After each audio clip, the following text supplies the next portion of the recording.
touching on the top prop bets in the NBA today. All right, so as I'm recording this video, we have two really awesome props in NHL and MLB. And then in NBA wise, we are getting a game that is looking appealing in terms of a stacked big 9-game slate. There's going to be kind of slate impacting injury news NBA wise. And I'll kind of break that down. But let's start with those two very favorable props that we're getting in NHL and MLB. So the first one that we're getting here, and this is going to be going live kind of quickly right after I upload this. So that's why I'm starting with it. But we got minus 149 for David to get over 4.5 shots on goal. To me, that's a big edge. Obviously, like minus 145, we barely ever see that. I would say my biggest concern is the fact that he's literally gotten the over a ton over the past 5 games, averaging 6.6 shots on goal. So that number does seem too low. I can see why we're in minus 149. That is something that I hope by the time I end this video is still there as well, because there's a strong one that we can pair it with. And I mean, for MLB, we're going to pair it with a different one. But I want to call this out as well. We are seeing Ashton Matthews have an average Vegas line of 5.5 shots on goal. PrizePicks currently has it set at 4.5.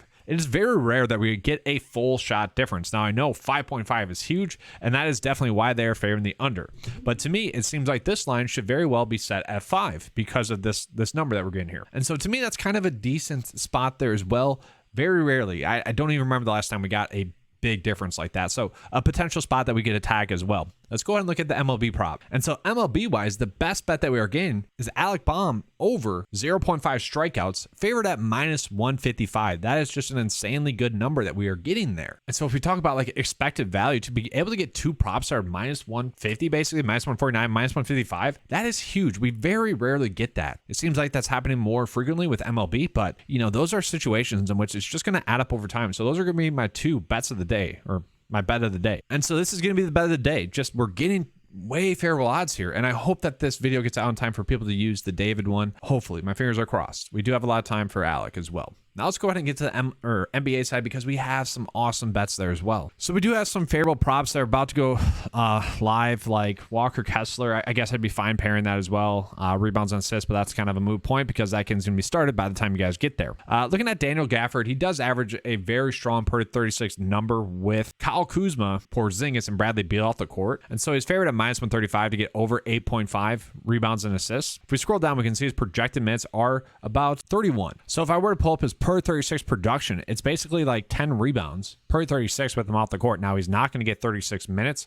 I would say 32 would be lucky to get as well. But even with that, it's pretty clear that we are getting a favorable prop with that. After that, I mean, there's not too many that I love just yet, especially odds wise. Like we could use some of these, but I feel like we don't need to. Like I feel like they'd be forcing them in. I want to talk about the game stack that I think we're going to have potentially on the slate. Now, to me, just given the lines that we are getting right now, they all seem a little bit too low for this Cleveland Indy game. And this is predicated on the fact that hopefully Jared Allen and Miles Turner do not play, because that would change the dynamic of these props. Evan Mobley is someone that is very interesting to me on the slate today. Against the Knicks, he was able to put up around 39 fantasy points. They are a team that for some reason or other just doesn't give up a lot of fantasy production. We have seen prior to that, though, he went off against Atlanta, Houston, and Brooklyn. He gets a great matchup tonight against the Pacers. And so if Miles Turner is out, that's going to help the matchup. And if Jared Allen is out, he should be able to get there. He averages like 50 fantasy points per 36 with them off the court. And the thing is, Evan Mobley, the last 4 games with Jared Allen off the court,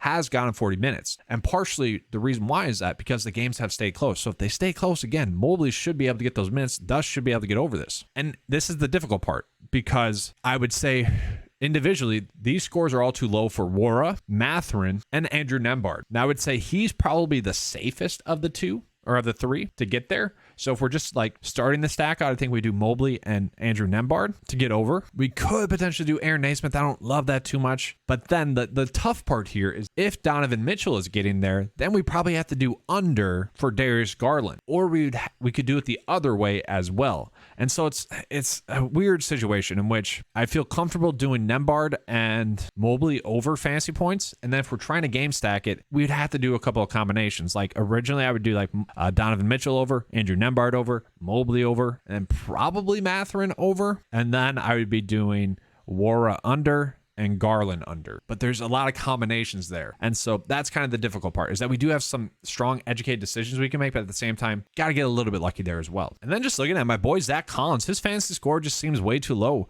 tonight as well. The minutes weren't exactly there in the 2 games that he missed it against Boston and Milwaukee, but what's the common theme there? Those are 2 tough matchups. Like, it would have been tough to really go out of our way to be on him in those matchups. Now we know that Jeremy Sochan is out. If Keldon Johnson is ruled out as well, this fantasy score for Zach Collins is simply a little bit too low. More times than not, if he's going to continue to get 31 minutes like he has been, he should be able to get the over. Now, the game is projected to be a blowout. That's a worry, but I do think he gets there. For what it's worth, Fox does draw a good matchup as well. I kind of expect him to be able to get the over. And then the fantasy basketball community is loving DeLon Wright tonight. He is the chalk in DFS on DraftKings and FanDuel. So with that being said, 28 fantasy score would be too low then. If he is like extreme chalk, this is a situation in which we can use our DFS knowledge to make an educated decision for NBA. But that's all for today's video, guys. I give you guys the bet of the day midway through it, and then as well kind of broke down the NBA DFS slate. There are a lot of slate impact and injury news that we are kind of still waiting on, but I do feel comfortable with some of those props that we have out there on the slate as it sits right now. All right, let's have a good slate, and as always, let's keep cashing.